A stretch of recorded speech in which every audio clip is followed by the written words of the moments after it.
അതിരപ്പള്ളിയിലേക്ക് എത്തുമ്പോൾ അവിടെ കാട്ടാനശല്യം ഒഴിവാക്കാനായി സ്ഥാപിച്ച സൗരോർജ്ജ വേലി അത് കാട്ടാനക്കൂട്ടം തന്നെ തകർത്തിരിക്കുകയാണ്. കോടികൾ മുടക്കി സ്ഥാപിച്ച പദ്ധതിയാണ് ഉപകാരമില്ലാതായത്.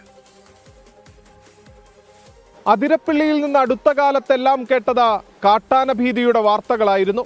ആശ്വാസമാകുമെന്ന് കരുതിയ സൗരോർജ്ജ വേലി കൂടി കാട്ടാന തകർത്തതോടെ ഈ കാണുന്ന ചാലക്കുടി പുഴ പോലെ കലങ്ങി മറിഞ്ഞൊഴുകുകയാണ് അതിരപ്പള്ളിക്കാരുടെ മനസ്സ്. വെറ്റിലപ്പാറ, പിള്ളപ്പാറ, പായമ്മക്കടവ് എന്നിവിടങ്ങളിൽ ഈ അടുത്ത് സ്ഥാപിച്ച സൗരോർജ്ജ തൂക്കുവേലിയാണ് സ്ഥാപിച്ച ആഴ്ചകൾ പിന്നിടും മുമ്പേ തകർന്നു വീണത്. വെറ്റിലപ്പാറ, പിള്ളപ്പാറ എന്നിവിടങ്ങളിൽ ഓരോ സ്ഥലത്തും പായമ്മക്കടവിൽ 3 തൂക്കുവേലി കാട്ടാനക്കൂട്ടം തകർത്തിരിക്കുന്നത്.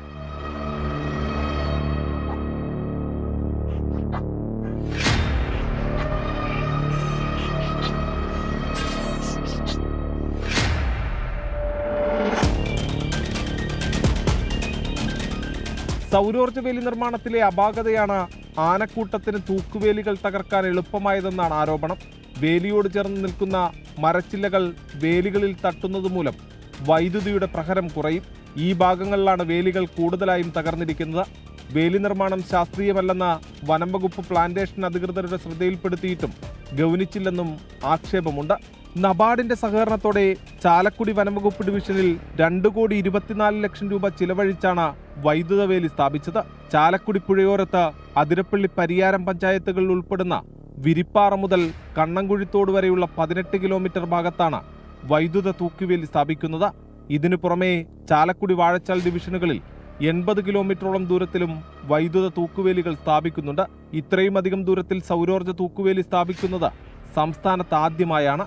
വന്യജീവികളുടെ ശല്യം ഒഴിവാക്കാനായി ട്രെഞ്ച്, വൈദ്യുത വേലി എന്നിവ സ്ഥാപിച്ചിട്ടും ഫലമില്ലാതായതോടെയാണ് സൗരോർജ്ജ തൂക്കുവേലി പരീക്ഷണാടിസ്ഥാനത്തിൽ സ്ഥാപിച്ചത്. എന്നാൽ അശാസ്ത്രീയ നിർമ്മാണവും കെടുകാര്യസ്ഥതയും മൂലം കോടികൾ ചിലവിട്ട ഈ പദ്ധതിയും അവതാളത്തിലായിരിക്കുകയാണ്. അക്ഷരാർത്ഥത്തിൽ ദുരിതമനുഭവിക്കേണ്ട അവസ്ഥയിലേക്ക് വീണ്ടും അതിരപ്പള്ളി ജനതയെ തള്ളിവിടുകയാണ് നമ്മുടെ ഭരണകൂടം. ചാലക്കുടിപ്പുഴയിൽ ജലനിരപ്പ് ക്രമാതീതമായി ഉയരുകയാണ്. ഒപ്പം കാട്ടാന ശല്യവും. വന്യജീവി ആക്രമണം കൂടി ശക്തമായ സാഹചര്യത്തിൽ തീർത്തും ദുരവസ്ഥയിലായിരിക്കുകയാണ് അതിരപ്പള്ളി ജനതയാകെ. തൃശ്ശൂരിൽ നിന്ന് ക്യാമറമാൻ ബിനേഷ് ബാബുരാജിനൊപ്പം സൂരജ് ജി, 24. പൊതുജനം കഴുതയല്ല സാർ. സൗരോർജ്ജ വേലി നിർമ്മാണത്തിൽ അപാകതയുണ്ട് എന്നാണ് നാട്ടുകാരുടെ പ്രധാന ആരോപണം. പലതവണ ഇത് അധികൃതരുടെ ശ്രദ്ധയിൽപ്പെടുത്തിയിട്ടും ഒരു നടപടിയും ഉണ്ടായില്ല എന്ന് നാട്ടുകാർ പറയുന്നുണ്ട്. അവരുടെ പ്രതികരണങ്ങളിലേക്ക്. നമ്മുടെ വെറ്റിലപ്പാറ പ്രദേശത്ത് എന്നും നിത്യേന എന്ന് പറഞ്ഞ മാതിരി ആനയുടെ ശല്യങ്ങൾ വർദ്ധിച്ചുകൊണ്ടിരിക്കുകയാണ്. ഇതിനൊരു അറുതി വരുത്താൻ വേണ്ടിയിട്ടാണ് നമ്മൾ ഈ ഫെൻസിങ് സിസ്റ്റം ഓർഡറായി വന്നത്. പക്ഷേ ഈ ഫെൻസിങ് കൊണ്ട് നമുക്ക് ഒരു ഉപകാരമോ ഉണ്ടായിട്ടില്ല. കാരണം ആന അതിൻ്റെ കാലുകൾ ചവിട്ടി മറിച്ചിടുകയാണ്. ഇപ്പോൾ ഒരു സ്ഥലത്തല്ല, 3-4 സ്ഥലത്ത് ഇപ്പോൾ ആനകരി ഓടിച്ചിട്ടുണ്ട്. ഈ ഫെൻസിങ് ഇട്ടിപ്പോൾ ഒരു ആശ്വാസം കിട്ടുമെന്ന് വിചാരിച്ചു.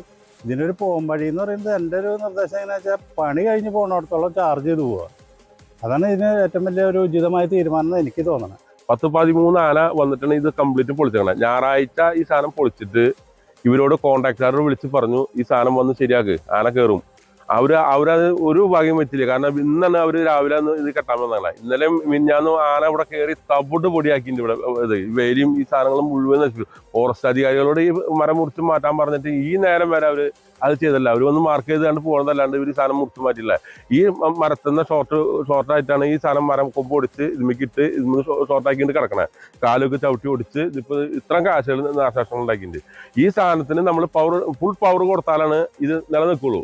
ഞായറാഴ്ച രാത്രി ഫെൻസിങ് തകർത്ത് ഇത് ഞാൻ തിങ്കളാഴ്ച കാലത്ത് റേഞ്ചറെ വിളിക്കുകയും അവര് തന്നെ ഈ ചേട്ടൻ ബിജേട്ടൻ കോണ്ടാക്ടറെ വിളിച്ച് പറയുകയും ചെയ്തിട്ടുണ്ട്. അവരത് നന്നാക്കുകയോ ഒന്നും ചെയ്തില്ല. പിന്നെ ഇട്ടുകൊണ്ട് പോണ ഭാഗങ്ങളിൽ ഫെൻസിങ് ചാർജ് ചെയ്താലേ ഇതിന് ഗുണമുള്ളൂ.